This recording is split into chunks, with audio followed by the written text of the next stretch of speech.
3. God has provided us many gifts. One of them is light, daylight, that we all enjoy. But there are some people like those in Firuzabad, 20,000 children and their parents. For them, this gift of God is of no use. They are deprived of this. Because their life is spent in such a way that they have to work, as we have already got it earlier, they have to work in dingy cells without air or light in high temperature. And their eyes become adjusted to darkness because of their long years of work in such unhealthy condition that in light they find it difficult to live. Their eyes become more adjusted to darkness than light. They feel uncomfortable with light. They feel quite normal with darkness because of their long work in dark and unhealthy situations.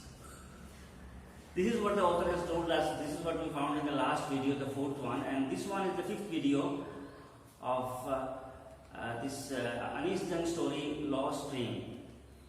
Here, the author starts with a particular woman. How women also have become victims because of this long years of hard labor. See about a woman, Savita. Savita, a young girl in a drab pink dress, sits alongside an elderly woman soldering pieces of glass. As her hands move mechanically like the tongs of a machine, I wonder if she knows the sanctity of the bangles she helps make. Savita is a young girl, and she is a young girl in a drab pink dress. Drab, D-R-A-B, drab means you can say colorless or faded, etc. Drab means not bright, losing something that has lost brightness. Savita is wearing a pink dress which has already lost its brightness and it has become faded.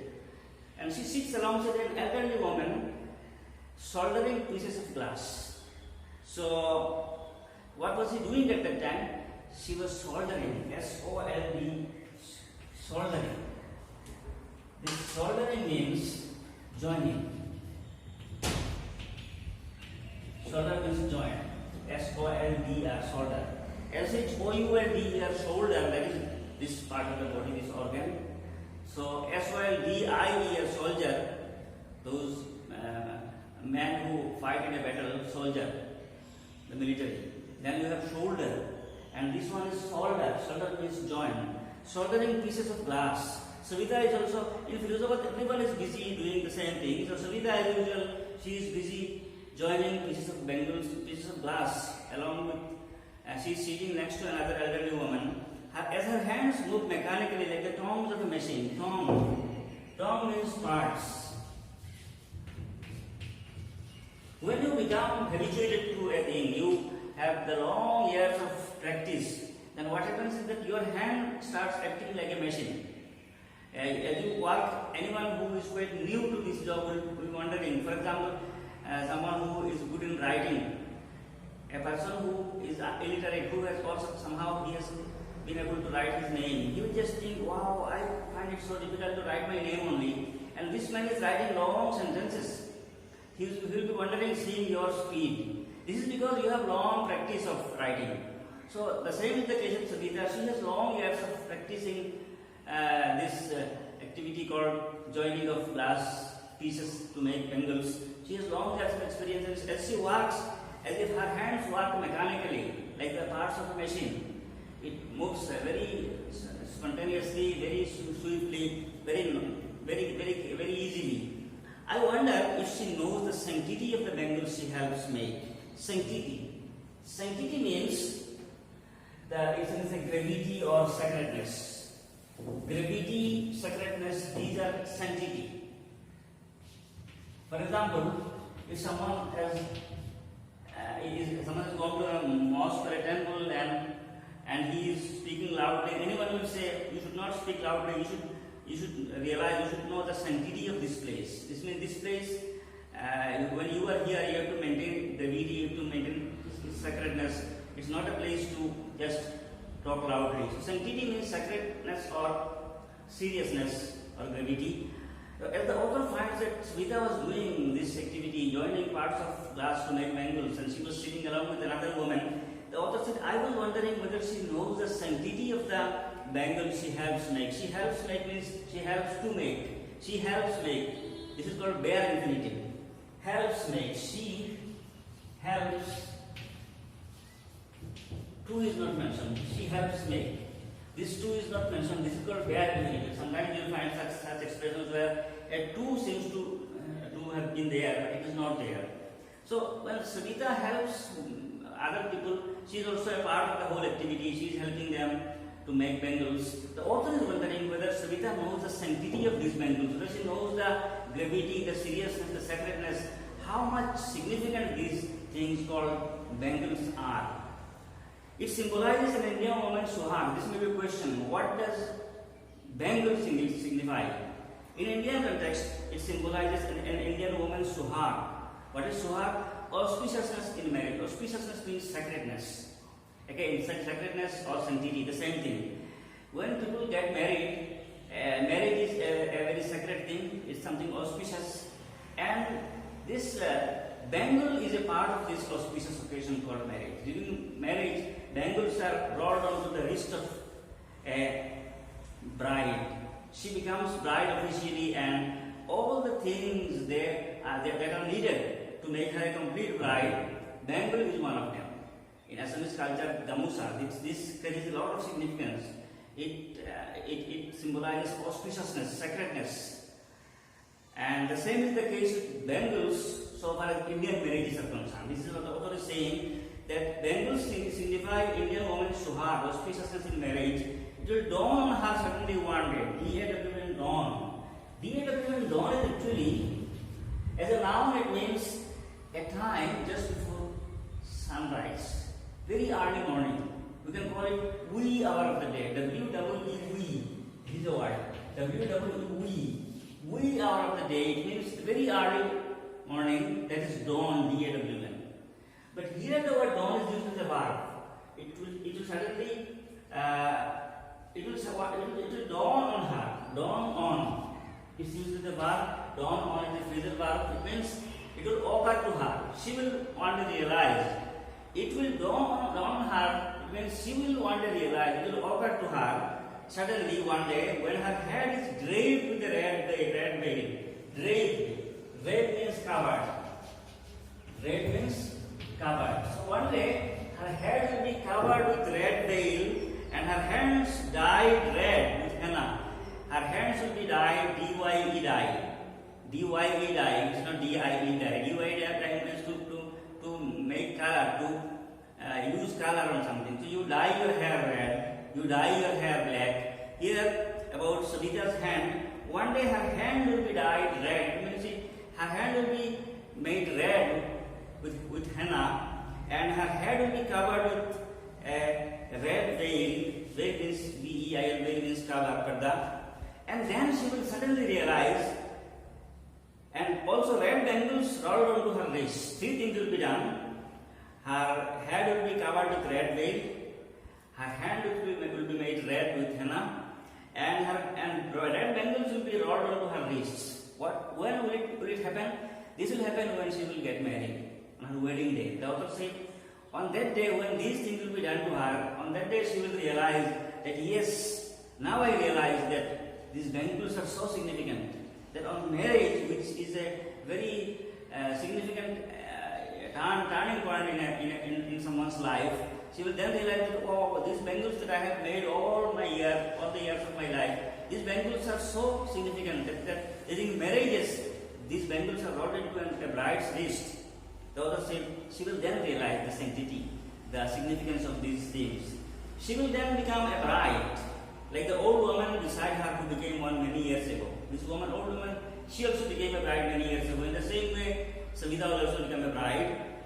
And the author is now talking about the old woman. She still has bangles on her wrist, but no light in her eyes. This old woman, the bangle that she wore on her marriage, the same bangle she is carrying as a mark of her married life, it carries a lot of significance, a lot of sanctity it has. So still she is wearing the same bangle, but there is no light on our eyes. This means that bangles, they are significant, we are wearing them, but we are not using them with happiness. It is just a thing to be done. It is for the sake of doing. It is done for the sake of doing. That woman who is still wearing the bangles and who is working next to Savita, this woman is saying that ek waqt sair par khana bhi nahi khaya. She says in a voice drained of joy, drain of D-R-A-I-N, drain, you know. Drain is something that takes away all the filthy things. So drained off means devoid of. It means without. When this woman says this thing, ek waqt sair par khana bhi nahi khaya, when she is speaking these things, her voice is devoid of any joy. There is no happiness in her joy. She is speaking very sadly. She has not enjoyed even one full meal in her entire lifetime. That's what she has reaped. R-E-A-P, reap means harvest. Reap means harvest. If you produce something, if you grow some vegetables, then when they become ripe, you cut them. This cutting is called reaping, harvesting. It means achievement. This is what she has achieved in her life. Throughout her whole life, not on a single occasion did she take a full meal, take a complete meal. That is what her life is. Her husband, an old man with a flowing beard. This woman, about her husband, the author is saying, this man has a flowing beard, which means long hanging beard.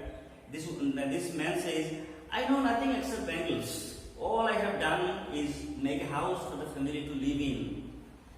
Here we have got that earlier we found out Mukesh's grandfather, who has not been able to renovate his house. He could not send his two sons to school.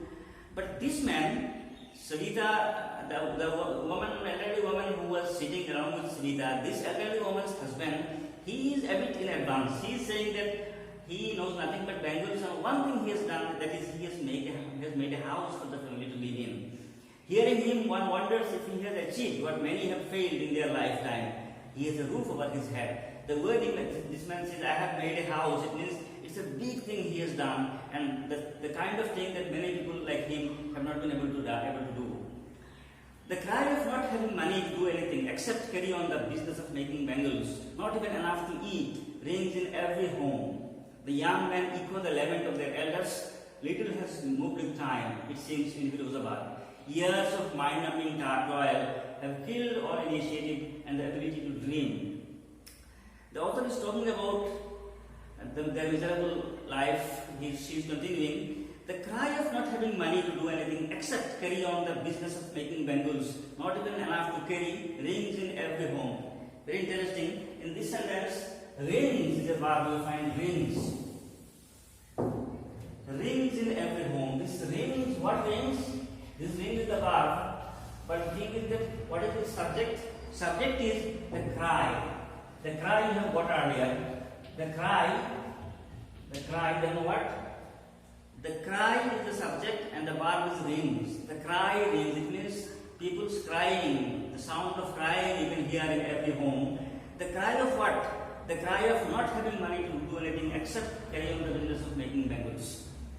If you want to do something else to progress in life economically, you need to have money, you need to have some capital.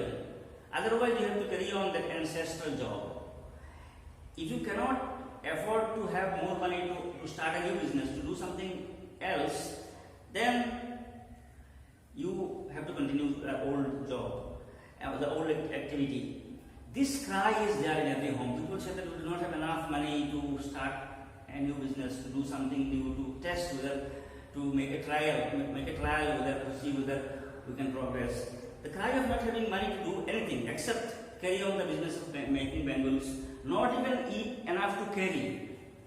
The cry is, why do people cry? This cry means their lamentation, their sadness, their tragedy, that we are not having money enough to do anything except bangle making.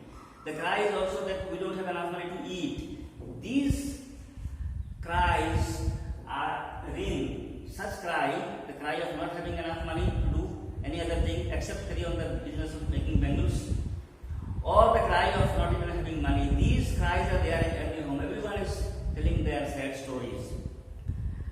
Young men, old men say the same story. Young men echo, E-C-H-O, echo. Echo, you know. Echo is when a sound is made as a reflection of Somewhere a sound is made, and then you will find an echo of the same sound. This is called echo, the repetition of the sound. The young men echo, here echo is used as a verb. The young men echo the lament of their elders. Elderly people lament, they tell their sad stories, and the young people also just repeat it. The same old story is in the mouth of everyone, young or old. Little has moved. Little means here means almost nothing. Little has moved with time, it seems, in Firuzabad. In Firuzabad, no change has occurred over the years. It's the same poor life, the same poor lifestyle people are having. Years of mind-numbing toil have killed all the initiatives and the ability to dream. This sentence, students can ask question about this sentence. What is it? The meaning of this sentence. Years of mind-numbing toil have killed. Have killed is the subject, is the verb. Have killed. Have killed. This is the verb. And before this there is subject. What is the subject? Years of mind-numbing toil. This is the subject. Years of mind-numbing toil. T-O-I-L, toil. Toil means labor, hard work, parisram. Toil. Mind-numbing toil. Mind-numbing. N-U-M-B. B is here silent. Mind-numbing. Numb means to make something paralyzed. If you, because of some illness, if you have lost senses, you do not feel even if someone pinches you here. You have lost your sense. It means this part has got paralyzed. Numb means to paralyze, to make something lose its sense, its feeling. Mind-numbing toil means the kind of labor or hard work that numbs your mind, that paralyzes your mind. Your mind has lost all the enthusiasm, all the eagerness to do something. When you are young and you have a lot of dream, and you have many dreams, so your mind is full of enthusiasm, full of strength. But when you lose all your hope, you become very sad. And you work hard, and hard work you are doing every time. Then your mind becomes paralyzed. It loses its strength, its eagerness to do something new, its enthusiasm. Years of mind-numbing toil have killed. What have killed? Years of mind-numbing toil. The labor that people have done for many years, and these long years of labor have paralyzed their mind. It has killed their enthusiasm. This kind of long years of labor have killed. What has it killed? It has killed all their initiative and the ability to dream. It has killed two things. Because of their long years of hard labor, their mind has become paralyzed, and this thing has killed two things. One thing is all initiative. They cannot take any initiative. They cannot think of doing something different, something new. And these long years of labor have also killed their ability to dream that we want to do something else, we want to prosper, we want to be different. No, they cannot dream. They cannot have any dream. They cannot take any initiative because their mind have lost its enthusiasm. Their mind have become paralyzed because of long years of hard work. Why not organize yourself into a cooperative? I asked a group of young men who have fallen into the vicious circle of middlemen who trapped their fathers and forefathers. The author asks a group of young men that why don't you organize yourself into a cooperative? If you make a cooperative, then people will contribute some amount of money, and together it will be a huge amount, and then you can take loan, and then you can start a business. In this way, some people gradually will be doing better. They will be progressing. A cooperative is a way of a joint effort, an organized effort where one can help another, and in this way everyone will be helped. The author is asking a group of young men, why don't you organize yourselves into a cooperative? And the group of men whom the author asks, these group have all fallen into the vicious circle of middlemen. Vicious circle, V-I-C-I-O-U-S. Vicious means cruel and violent. Vicious, cruel and violent.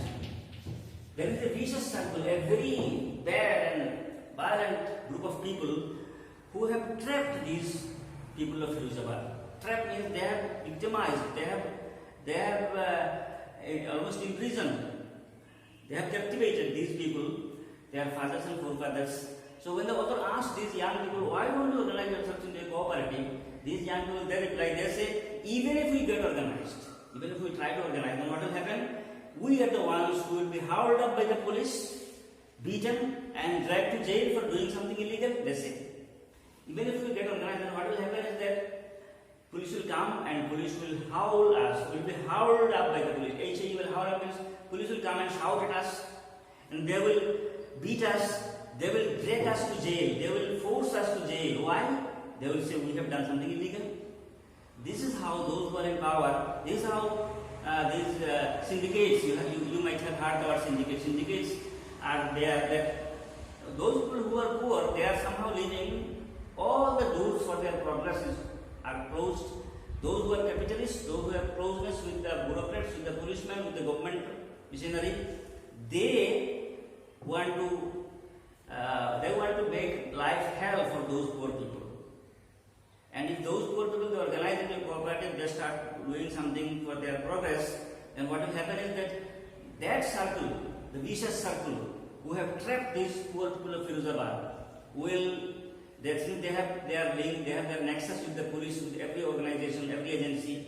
They will just inform it, they will file a false case against them, and police will come and police will howl and shout and beat and take these poor people to jail, as if these people have done something illegal. That is what they are suffering from. There is no leader among them, no one who could help them see things differently. Their fathers are as tired as they are. They talk endlessly in a spiral that moves from poverty to apathy to greed and to injustice. So there is no one to lead these people. There is no one to show them a new path. There is no one to tell them that stop doing this, start doing this. No one is there to lead them, to show them the path, to show them the way. So their fathers are tired in the same way as they are also tired. They talk endlessly in a spiral. Spiral means something that is made into a round, like a coil. It is endless. They talk endlessly like a spiral. And what is the topic that they talk on? They talk about poverty. They talk about apathy. Apathy means lack of interest, lack of concern. They say about their own family that we people, we are poor, we are suffering, we do not have any sense of interest. We are lacking in interest. We don't have any concern about what our children will do. And there is greed also. Those vicious circle who have captured us, who have victimized us, they are greedy. Because of their greed, we are suffering. They do not allow us to progress in life. And they also talk about injustice. So all these things that they talk and talk and talk. They talk about their injustice in life. They talk about their tragedy in life. This is what they speak. Elderly people, young people, all tell the same thing. They echo the same lament. The author said, listening to them, I see two distinct worlds. This will be a question. What are the two distinct worlds? Firozabad is a town in Uttar Pradesh, but the author said here she finds two distinct worlds. The word is used in a different sense here. Word means two different pictures, two different types of people living in Firozabad, two different ways of living, two different lifestyles. Listening to them, I see two distinct words. Distinct means very well identifiable. You can identify very well. They are very clearly identifiable. Two distinct words. What are those two distinct words? One is of the family caught in a web of poverty, burdened by the stigma of caste in which they are born. One world is the world of poor bangle makers. The author is describing them with the help of these words. She is saying one world is the world of poor bangle makers, one of the family caught in a web of poverty. Web, W-E-B, web, www, World Wide Web. Web, cobweb, those spiders make their house. It looks like a net. Web means something that restricts your movement. It doesn't allow you to move, to do anything of your own choice. That is web. So one world is the world of those poor families who are caught in a web of poverty, burdened by the stigma of the caste in which they are born. They have another burden. Apart from this bangle making job, they have another burden, that is the caste. They have the stigma of the caste. Stigma is a very important word. Stigma means the mark of something undignified. For example, if you are a very poor man, if you belong to a particular community, and looking at you, people recognize as, yes, his dress or his way of talk or anything about his character, it tells us that he is from that particular community. then maybe at some places, because of that identity, you will be looked down upon, you will not get justice, you will be treated in a different way. This means you have the stigma of your identity, you have the mark of a particular community. This is called the stigma. These poor people, they have the stigma of the caste to which they belong. It means people looking at them know, oh, they are the Bengal makers. Wherever they go, oh, they are the Bengal makers. It means they are the underprivileged, they are the poor plot, they are the lower caste. So this is the stigma of their caste, and they comprise of one word. What is the other word in Firuzabad? The other, a vicious circle of the sahugar. Sahugar means money lender, those who lend money on interest. They pay you money on loan, and then when you refund the money, you have to give interest along with it. They are called money lenders, sahugars, the middlemen, the policemen, the keepers of law, the bureaucrats. Bureaucrats means officers, the politicians. Yes, these people, they together make one world. One world in Firuzabad is the world of poor Bengal makers. Another world is these people, the vicious circle, the cruel community, and they include moneylender, middlemen, dalal, policemen, keepers of law, officers, bureaucrats, politicians. All these together, they are another world. Together they have imposed the baggage on the child that he cannot put down. All these people have made life hell for these poor people. They cannot do anything. Even if they organize to start a cooperative, those circles, the vicious circle, they will inform the police, and police are a part of their circle. They will come and unjustly deal with these people. So together those vicious circles, they have imposed the baggage on the child that he cannot put down. Children like Mukesh, a burden is put on his shoulder, the burden of suffering, the burden of tragedy, the burden of doing all these hard work and losing eyesight even in young age. So these people find it difficult to live. They are burdened. Before he is aware, he accepts it as naturally as his father. When he realizes that yes, we have become victimized, it becomes very late. And before he realizes it, he makes this a part of his life. He becomes habituated to it. He takes it as naturally as his father. Through generations, their father, their forefather have accepted this as a God-given lineage, and they also accept it because it is too late to start anything new now. To do anything else would mean to dare. In Firuzabad, if you want to do anything else other than making bangles, it will mean that you are daring. To dare, daring is to show courage. In Firuzabad, if you think of doing anything other than continuing the activity of making bangles, it means you are showing courage. You are bold. You have confidence. The author said, daring is not a part of his growing up. In Firuzabad, this daring, this showing courage or having courage, this is not a part of your life. In Firuzabad, if you want to live, you have to live a traditional life, a life of poor people, a life of Bengal makers. No other choices there. But the author said, Mukesh is an exception. When I sense a flash of it, this it means daring. Daring is not a part of life in Firuzabad. You should not dare. If you dare, if you want to show courage, if you have confidence and you want to act accordingly, you will be made a victim. But the author said, in Mukesh I see a flash of it, a glimpse of it. In Mukesh I see some kind of daring. And this makes me cheered. I am cheered. I am very happy to find that Mukesh is an exception. In him I find some exceptional way of thought. He has some sense of daring. I want to be a motor mechanic. He repeats. Yes, Mukesh is confident. He says, I want to be a motor mechanic. I told you earlier that being a motor mechanic is not a big job, but for such people, anything other than making bangles is something new. Is an example of daring. Anything, whatever it may be, maybe it is something as ordinary as being a motor mechanic. Still, it is a different route. It shows that you have courage and confidence enough to think of doing some other thing. And that is what the author likes in the character of Mukesh. He repeatedly said, I want to be a motor mechanic. He will go to a garage and learn. He has told the author, I will go to a garage and I will learn how to work as a motor mechanic. But the garage is a long way from his house. See, when you are determined, when you have confidence, if you want to do a thing, all the obstacles or all the problems will be solved if you are determined. This is very important. The author asks him that the garage is far away from your home. Mukesh says, I will walk. Yes, simple, I will walk. So the problem is solved. He insists. We idea about the word insist. Insist means to put emphasis. He says with emphasis, I will walk. Do you also dream of flying a plane? The other one, she was very happy to find that Mukesh has at least some amount of courage, some amount of innovative thought in his mind. He wants to do something new. He has some courage. The author got some interest and she asks, do you want to fly an aeroplane also?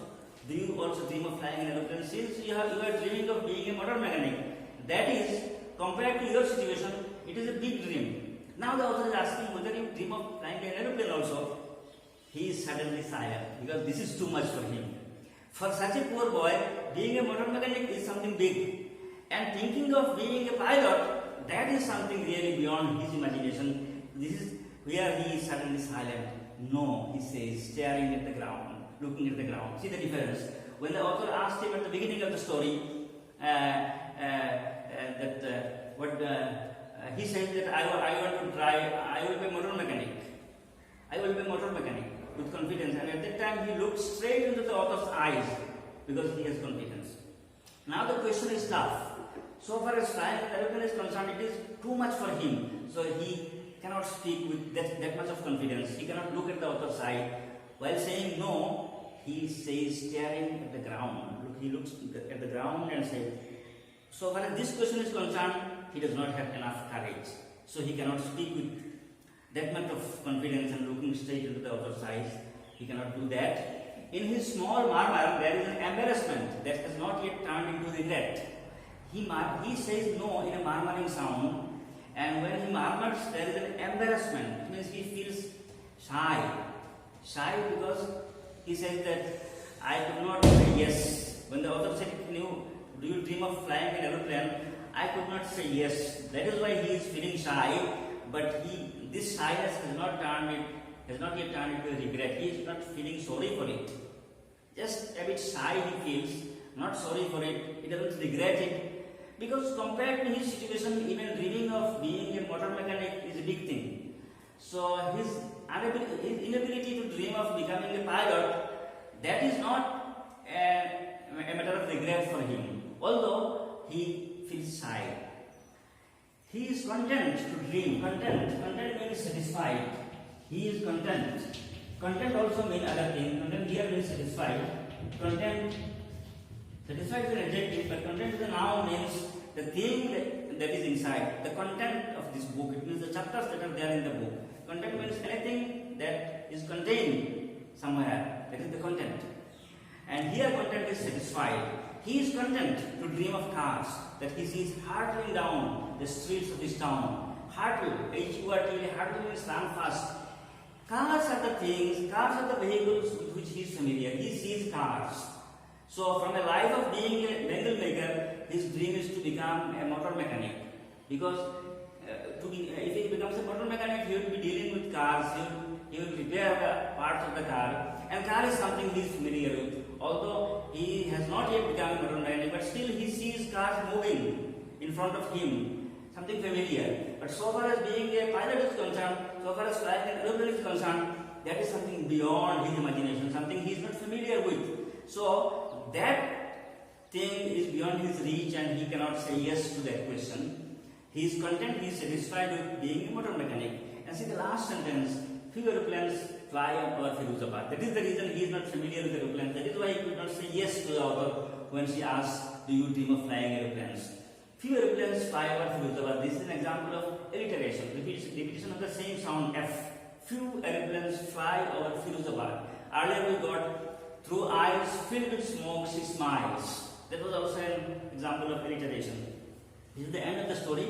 The message is that in case of both the characters, Mukesh and Sahib, they are poor, their family conditions are almost same, but the difference is in their attitude. Mukesh wants to do something. I want to drive a car. His statement is full of confidence. So far as Sahib is concerned, I sometimes find a rupee in the garbage. He is satisfied with what he gets.